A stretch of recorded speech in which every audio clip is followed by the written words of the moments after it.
tèmi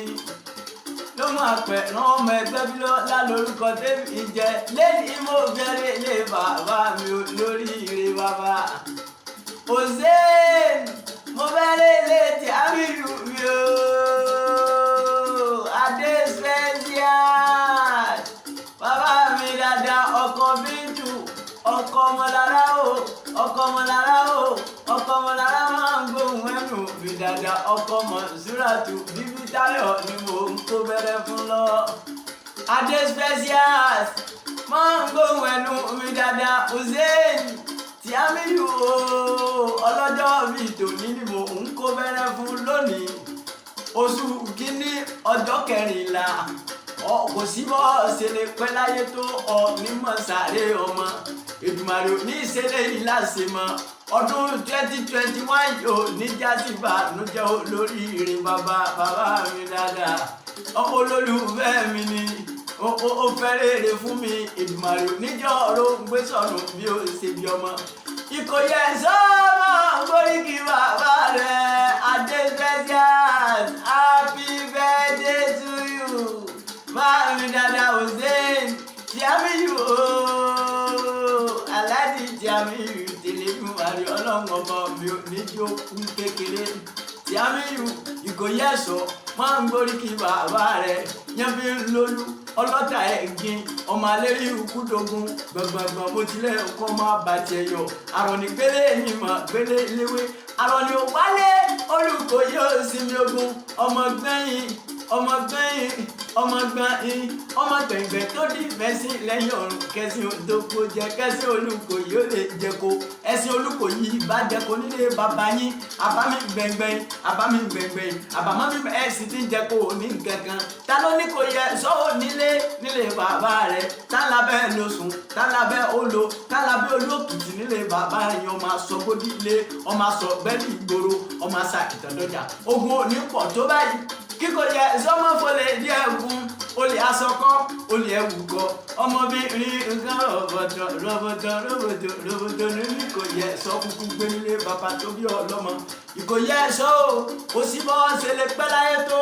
ọ nímọ̀ sáré ọmọ máa ń gbóhùn ẹnu mi dáadáa ọmọ bẹ lórí ilé àlàyé ìṣeré ọmọ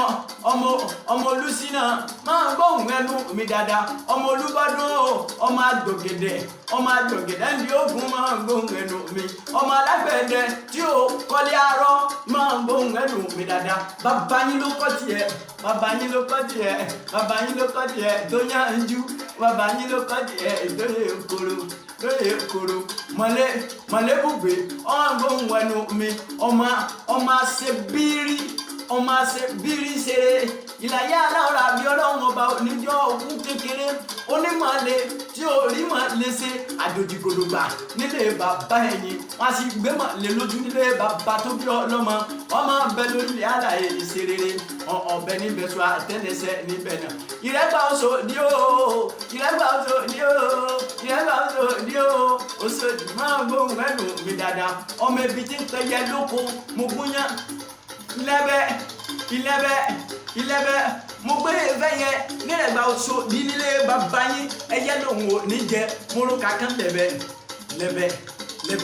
mo gbé ìfẹ́ yẹn nílẹ̀gbà oṣù nílé bàbá tó bí ọlọ́mọ ẹyẹ lòun ò ní jẹ mo wá kọ́ òkìtì kan bàrà mo gbé ìfẹ́ yẹn mo kọ́ òkìtì kan bàrà nílẹ̀gbà oṣù nílé bàbá yín mo mú yẹn gan díẹ̀ mo mú ọkà díẹ̀ mo gbé ìfẹ́ yẹn nílẹ̀gbà oṣù ilé bàbá yín ẹyẹ jojojo ẹlẹjọ lóògùn ẹyẹ jojojo ẹyẹ jọrọsà Hussein o Jamiu o gbọ́ bí mo ṣe koríki bàbá rẹ ni ẹyẹ jojojo ẹyẹ jọrọgùn ẹyẹ jojojo ẹyẹ jọrọsà ẹyẹ pé jìgìrì okun ti gbà yín náà nílé bàbá ẹ̀yìn ọmọ òfò lọ́nà ìyàyó ọmọ ibi tí pẹyẹ nínú oko máa ń gbóhùn ẹnu mi dáadáa mo kún yẹn gbígbí lẹ́bẹ̀ gbogbo fẹ́yẹ nílẹ̀gbà Òṣòdì ẹyẹ lòun ò jẹ moroka kan lẹ́bẹ̀ mo gbé fẹ́yẹ nílẹ̀gbà Òṣòdì ẹyẹ lòun ò jẹ mo wá kó kìtì kan bàrà mo bó yẹn gan díẹ̀ mo mọ́ka díẹ̀ mo gbé fẹ́yẹ nílẹ̀ gba Òṣòdì nílé bàbá yín ẹyẹ dódódóró òkun ẹyẹ dódódóró ọ̀sà ẹyẹ pé jìgìjìgì okun ti gbà yín ná ìrẹ́gbà Òṣòdì ọmọ bẹ lórí àlàyé ìṣèlérí kò sí bọ́ọ̀sì lè pẹ́ láyé tó ọ nímọ̀ sàárè ọmọ ìgbà ọdún kan tí a mi o Ozen adé special àti òtí ń bẹ nílùú Ìkìrun ni mo kúkú kó bẹ̀rẹ̀ fún lọ́wọ́ máa ń gbóhùn ẹnu mi dáadáa ìgbà ọdún kan ni bàbá mi dáadáa ó ti ṣe 2021 yìí wàá ṣe 2022 wàá sọ ọgọ́rùn-ún ọdún mọ́ bá mi sàmì àṣẹ ọ̀sọ̀gọ́rin ọdún ìgbà ọdún bí ọdún kan ni bàbá mi dáadáa olóríire bàbá